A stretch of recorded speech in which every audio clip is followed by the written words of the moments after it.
Bonsoir. Tout d'abord, félicitations à cette équipe des Comores, à son coach, pour le plan mis en place, pour leur abnégation, pour leur match tout court. Après, mon analyse, elle sera très simple. Elle sera une équipe qui a manqué de beaucoup de créativité ce soir. Donc certainement que le premier fautif, c'est l'entraîneur. J'ai certainement aussi manqué de créativité. On a eu au moins le côté positif, bien défendre en deuxième mi-temps sur les contres où on aurait pu être crucifié. Vous l'avez vu par vous-même. Et on aurait pu se mettre complètement hors du match.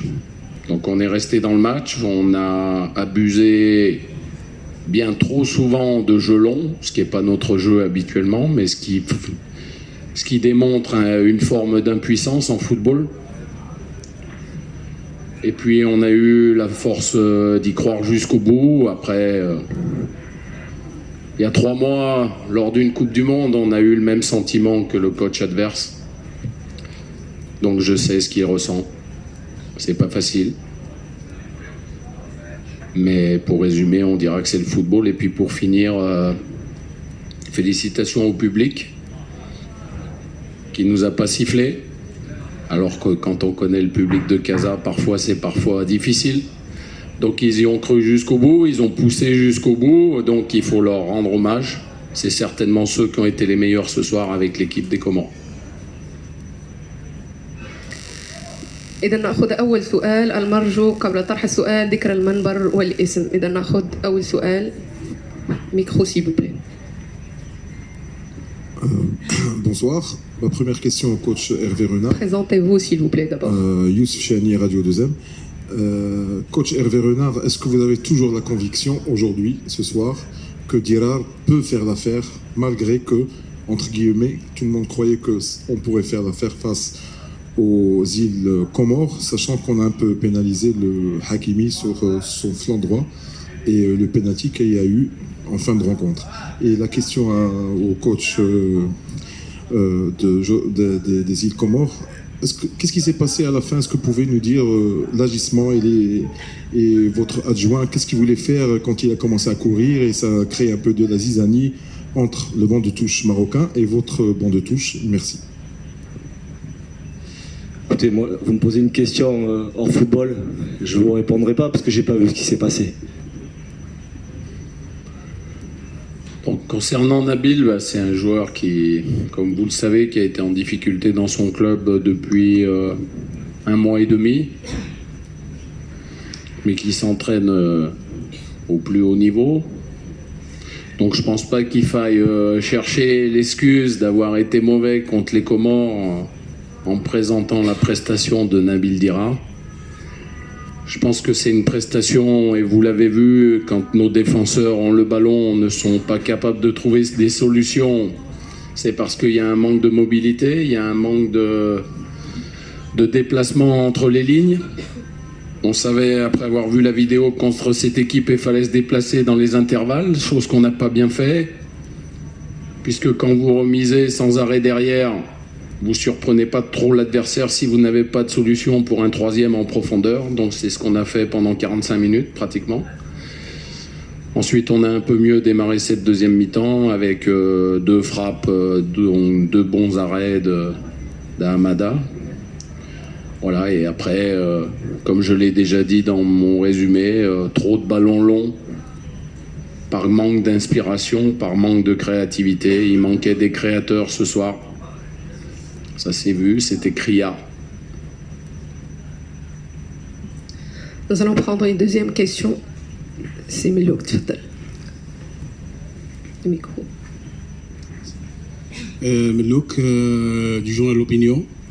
Monsieur Renard, vous l'avez si bien dit, et ça vous a servi. Il n'y a plus de petits poussés en Afrique. Donc, est-ce que vous connaissiez cette équipe? est-ce que vous savez qu'elle vous posait autant de problèmes? Bien sûr, je connais cette équipe. Hamada, il a joué en première division en France. Abdallah, le défenseur central, le numéro 27, il a joué en première ligue en France, en première division. Mchangama, il joue actuellement en deuxième division. C'est pas des joueurs du village qui sont venus. Hein. Je pense que c'est vous, dans vos analyses, qui fait erreur. Parce qu'aujourd'hui, je ne vais pas vous dire que les Comores fait partie des meilleures équipes du monde, mais toutes les équipes sont difficiles à jouer. Vous le savez, vous avez vu le Sénégal qui a fait match nul à Madagascar le mois dernier, les Comores qui ont fait match nul contre le Cameroun, mais c'est tout en leur honneur. Le Cameroun est champion d'Afrique. Voilà, j'ai été moi-même entraîneur il y a quelques années d'une équipe qui s'appelait la Zambie, et je pense que vous, quand vous entendiez le nom de la Zambie, ça vous faisait rire. Mais on travaille. On travaille, on met des choses en place, et puis après, il y a l'abnégation des joueurs, il y a un petit peu moins de talent, mais qui est compensé par beaucoup de rigueur tactique, beaucoup d'abnégation et beaucoup de solidarité, et c'est ce dont ils ont fait preuve ce soir, et qui plus est avec un numéro 7 et un numéro 31 en contre, qui était redoutable. Donc c'est tout sauf une équipe médiocre, c'est une bonne équipe.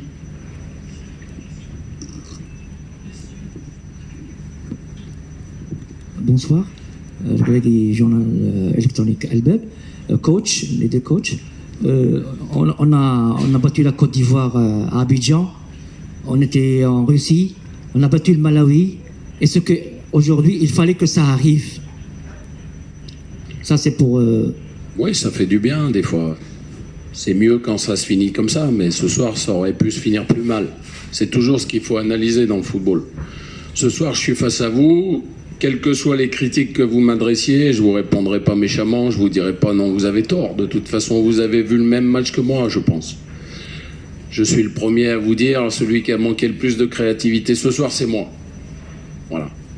Ensuite, les joueurs ont fait preuve de courage, de pas beaucoup de talent et de création dans le jeu ce soir. Voilà, c'est une soirée un peu pénible, mais qui se termine par 3 points. Et maintenant, il faut se projeter sur le match de mardi, qui est un match encore plus difficile, dans un contexte encore plus difficile, sur un terrain beaucoup plus difficile.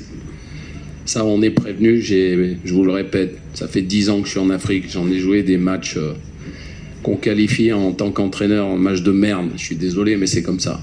Parce qu'on ne se fait pas toujours plaisir, on se fait rentrer dedans. Contre une bonne équipe qui va chez elle à être révoltée, il va falloir répondre présent.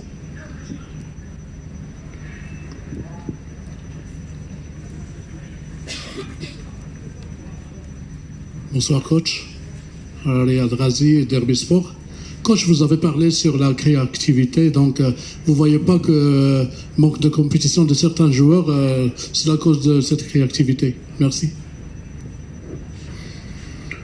Je pense pas que ceux qui avaient beaucoup de compétition aient été meilleurs ce soir que les deux qui n'avaient pas beaucoup de compétition. Donc après, c'est à vous de tirer les enseignements. Moi, les enseignements du match, je les connais. Quand vous abusez de jouer long, je vous le répète encore une fois, c'est que vous montrez votre impossibilité de trouver des solutions. Et il y a des soirs comme ça. Ça arrive... au Real de Madrid qui va jouer à Alaves qui perd 1-0. Voilà, c'est le foot. Malheureusement, ça ne devrait pas arriver, mais tous ceux qui ont coaché une équipe, malheureusement, ça arrive. C'est comme ça. On prie pour que ça n'arrive pas, mais malheureusement, c'était le soir où on a fait preuve, pas de talent, on a fait preuve de médiocrité. Oumaima, le micro s'il vous plaît. Ça sera la question avant-dernière. Merci.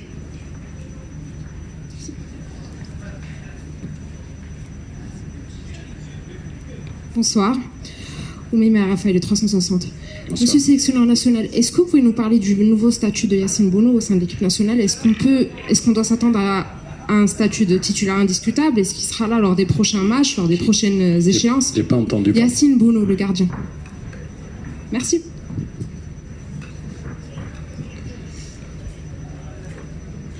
J'ai la chance, puisque je considère ça comme une chance, d'avoir deux très très bons gardiens. C'est une situation qui n'est pas toujours facile à gérer. Les gardiens, c'est un poste spécial.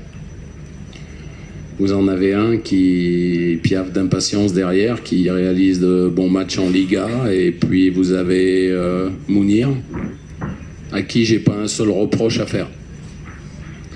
Et vous avez vu ce soir, Bounou, sur une action dans un 1 contre 1 face à face, il a fait la différence. Il a peut-être eu que ça à faire ce soir, mais il a fait la différence. Donc je leur ai dit, avant ce match, et je vais vous faire une confidence, et Yacine Bounou jouait ce match et Mounir va jouer le match mardi. Donc au moins le coach, il sait qu'il sera notre gardien, sauf problème de dernière minute. Voilà. Donc la dernière question, parce qu'après il faut passer à la zone mixte. Merci. Bonsoir, Oussama de la Journal du Sport. Vous avez insisté, coach Renard, sur le fait qu'on a manqué de créativité au milieu de terrain, qu'on a beaucoup abusé de ballon long. Est-ce que vous ne trouvez pas que la sortie de Boussoufa a aidé à cela? Parce qu'après la sortie de Boussoufa, on n'avait que 2 milieux de terrain pratiquement, et avec le pressing haut des Comoriens que je félicite par ailleurs, on ne pouvait pas jouer autrement que des ballons longs. Donc est-ce que déjà, si vous pouvez me le permettre, ça veut dire... Je vous permets tout. Merci. Ça veut dire indirectement que Ziyech et Belhanda sont irremplaçables en équipe nationale. Et si c'est le cas, est-ce que vous avez des doublures pour ces 2 joueurs? Merci beaucoup. Ben moi, je suis persuadé que si je m'étais présenté à vous en conférence de presse et que si j'avais pas mis un deuxième attaquant, c'est la première chose que vous m'auriez fait comme reproche. Voilà. C'est comme ça, je veux dire, les leçons du match, on peut les faire, les redéfaire.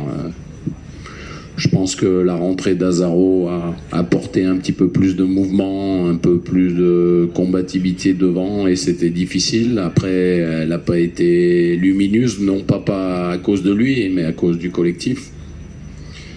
Et après... c'est pas parce qu'on évolue en 4-4-2 qu'on est moins créatif ou qu'on se crée moins d'occasions. L'important, c'est les ingrédients qu'on met dans le match, les ingrédients techniques qu'on met dans une rencontre, quand on est capable de se retourner. Aujourd'hui, on a eu beaucoup de difficultés à se retourner. On recevait souvent le ballon dos au jeu ou on jouait long. Donc c'était pas très difficile, même si je le félicite encore une fois au coach adverse, de lire notre jeu. On n'arrivait pas à trouver la solution.